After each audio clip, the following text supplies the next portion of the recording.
कपड़े धोने वाली बहू। शादी के पहले से ही विभा को कपड़े धोने का बड़ा शौक था। कभी नल के नीचे तो कभी तालाब के पास। अरे मेरी नीली वाली लुंगी नहीं दिख रही है।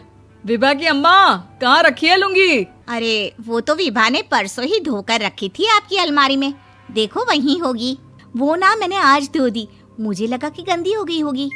अरे कैसे गंदी हो गई थी? उसे तो मैंने पहना भी नहीं। हे भगवान, इस लड़की के कपड़े धोने की आदत से परेशान हो गया हूँ मैं। जितना तो घर में राशन नहीं आता, उससे कहीं ज्यादा डिटर्जेंट पाउडर का खर्चा है। इसकी शादी करवा दो, शादी जाए अपने घर में ही करे काम, फिर चाहे घर के कपड़े धोने हो या पूरे गांव के। हाँ ठीक बोल रही हो, देखता हूँ मैं कोई लड़का। वो दिन भी आ जाता है जब विभा को देखने लड़के वाले आ जाते हैं। लड़की मुझे अच्छी लगी। होने वाली सास कहती है, बेटी अगर कुछ पूछना है तो पूछ लो। वैसे तो हमारी लड़की बहुत ही शर्मीली है, जो बोल दो वो मान लेती है, इसे क्या पूछना होगा। अरे कैसी बात कर रही हो माँ, मुझे इन लोगों के घर रहना है, सवाल तो कई है। हाँ हाँ बेटा, पूछ लो ना, क्या पूछना है। आप लोगों के घर कपड़े कौन धोता है? सास का मुंह बन जाता है।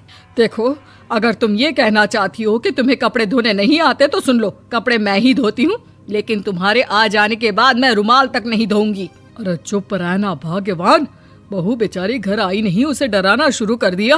वो क्या है ना बिटिया, अभी तक तो ये कल्लू की माँ ही धोती थी, लेकिन अब तुम्हारे पापा तो दहेज में वॉशिंग मशीन देंगे ही। तभी विभा की माँ बोल पड़ती है, सवाल भी पूछा तो क्या। वैसे भाई साहब, मशीन की तो फिर भी कपड़े धोने की कैपेसिटी होती है। मतलब जो बिटिया दे रहे हैं ना विभा, इसे कपड़े धोने का बहुत शौक है। ये आप लोगों के क्या, आस पड़ोस गांव मोहल्ले सबके कपड़े धो दे और उफ तक ना करे। बाहर देखा नहीं आपने कितने कपड़े सूख रहे हैं? सब हमारी बिटिया ने ही तो धोए हैं। बस भी करो ना माँ, शर्म आ रही इतनी तारीफ सुनकर। और तो और एक दाग निकाल कर दिखाओ तो मान जाऊं। हाँ अच्छा, माफ करना बेटा, मैंने गलत समझा। हमें तो रिश्ता बहुत पसंद है। और ऐसे जुड़ जाता है रिश्ता कपड़े धोने का शौक रखने वाली विभा का। उसकी शादी हो जाती है कोयला फैक्ट्री में काम करने वाले कल्लू के साथ। शादी के बाद अचानक विभा चिल्लाती हुई सास के पास आती है। सासू माँ, अरे सासू माँ कहाँ है आप? ये तो धोखा है, धोखा दिया आप लोगों ने मुझे। इसे ससुर के चक्कर के बारे में पता चल गया। अरे तो उसमें तुझे क्यों धोखा मिला है? अरे नल में पानी नहीं आता, कपड़े कैसे कब धुलेंगे? अच्छा, तू पानी नहीं आ रहा उसकी बात कर रही है। तो आपने क्या सोचा? कुछ नहीं। अच्छा, तेरी माँ ने कहा था कि कपड़े धोने का शौक है तुझे, याद आया मुझे।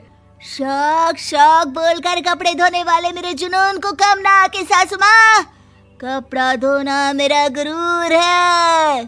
तभी पति भी वहाँ आ जाता है। अभी मैंने इसे सनी देओल की फिल्म दिखाई है, उसी के डायलॉग मार रही है माँ। अच्छा सुन, साफ बता रही हूँ, पानी सुबह 4 से 6 और शाम को 10 से 12 आता है, समझी?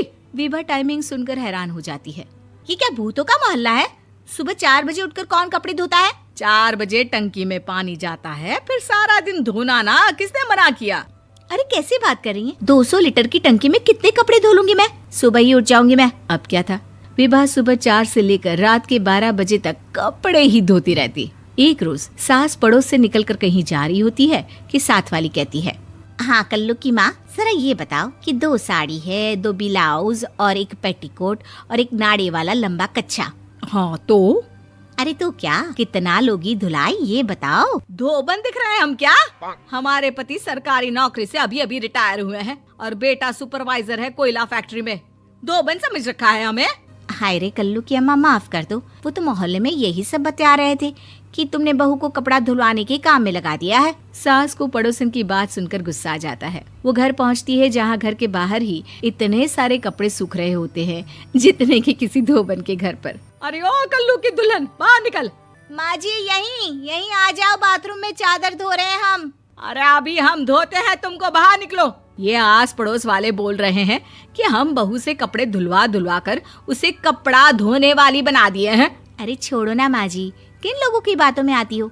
आस पास के लोगों का तो काम ही होता है कि वो किसी तरह सास बहू को लड़ा दे। बहू सारे घर के कपड़े धोती है, ये क्या कम है? बोलिए। सास को भी लग जाता है कि वो बहू का ये सनकीपन नहीं छुड़वा सकती, इससे अच्छा है कि खुद ही चुप हो जाए।